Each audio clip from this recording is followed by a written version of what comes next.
પાટણ જિલ્લામાં અતિભારે વરસાદની આગાહી વચ્ચે ખેડૂત વર્ગ બન્યો ચિંતિત. ખેતરો બેટમાં ફેરવાતા ખેડૂતોની ચિંતામાં વધારો. હાલ સમગ્ર પાટણ જિલ્લામાં ભારે વરસાદને લઈ એલર્ટ જાહેર કરવામાં આવ્યું છે.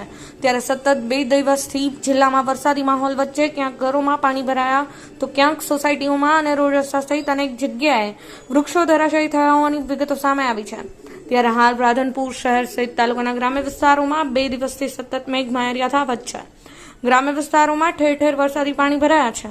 ભારે પવન સાથે વરસાદની ધમાકેદાર એન્ટ્રી થઈ છે. ત્યારે હવે પંથકના ખેડૂતો પણ મુશ્કેલીમાં મુકાયા છે.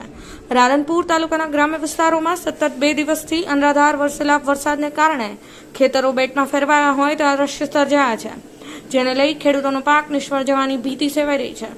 સતત પડી રહેલા વરસાદને લઈને ગ્રામ્ય વિસ્તારોમાં ખેતરોમાં પાણી ભરાઈ જતા જગતનો તાત ખેડૂત વર્ગ હાલ ચિંતિત જોવા મળી રહ્યો છે. અનિલ રામાનુસ, પાટણ ન્યૂઝ 24, રાધનપુર.